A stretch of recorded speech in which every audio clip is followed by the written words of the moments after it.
visioni a confronto, una laica, istituzionale ed una improntata all'etica e ai concetti di fede e di sostenibilità.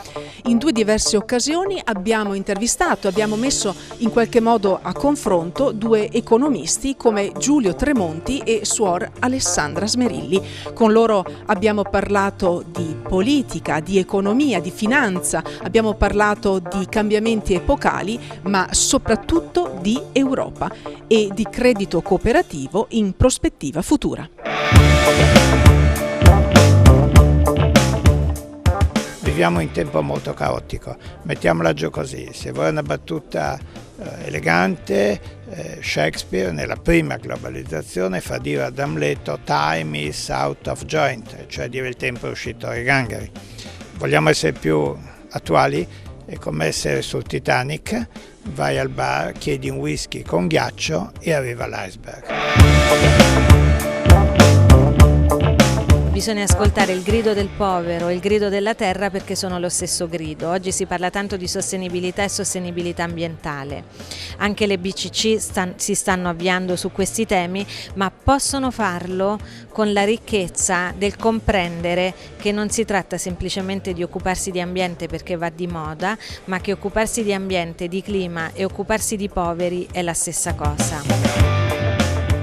Termini tecnici, regole, burocrazia rendono complicati e di difficile comprensione argomenti legati all'economia. Le BCC svolgono in questo contesto un ruolo educativo importante, organizzando incontri per i soci e per il territorio e coinvolgendo ospiti di levatura nazionale ed internazionale per rendere accessibili e talvolta coinvolgenti temi complessi e articolati.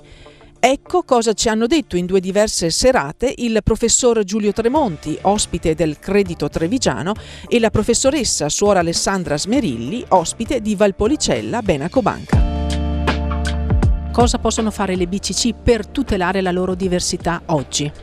Allora, io credo e ho sentito i recenti dati che secondo me sono molto importanti, tipo che voi siete in almeno 500 comuni italiani l'unico sportello ancora esistente. Per me questo è un primo dato importante, esserci dove gli altri se ne vanno.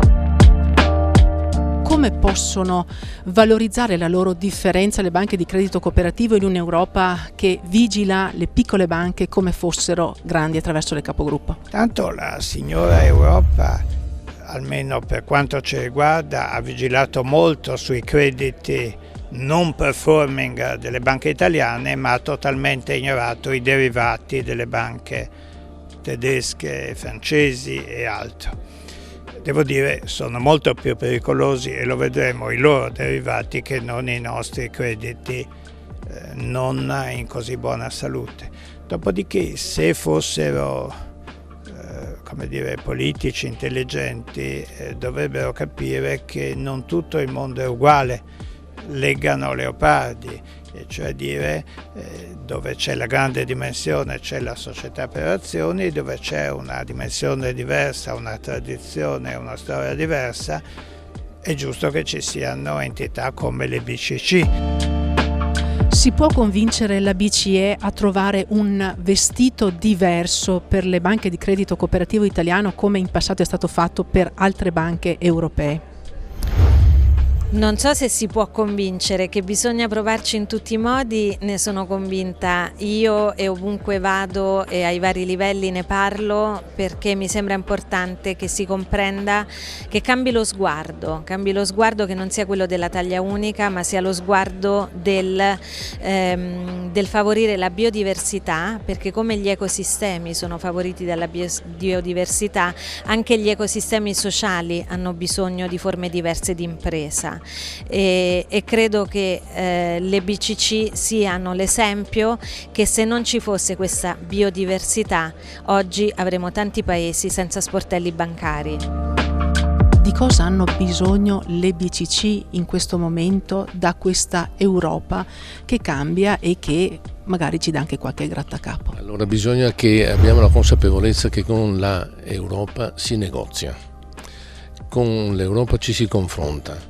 Bisogna avere la competenza, la forza, la consapevolezza, la capacità di negoziare, E cominciamo col dire che per esempio noi non possiamo vivere di un diluvio universale di carte, di regolamentazione come se fossimo Unicredito o Banca Intesa. Noi siamo banca di credito cooperativo. Trattare banche come le nostre con un profluvio continuo di regolamentazione significa appesantire di costi che poi alla fine diventano veramente rischiosi. Cosa vi aspettate dai soci, dai clienti e dalle persone che stasera sono qui per ascoltare parlare di economia ma anche di sociale?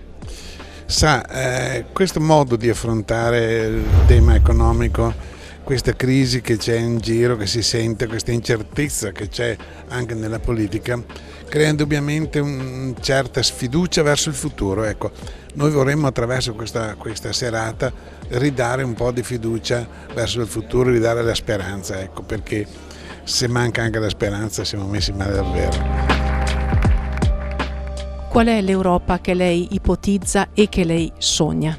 Guardi, i bar sono luoghi democratici molto importanti. Se vai al bar, entri e dici ci vuole più Europa, ti guardano strano.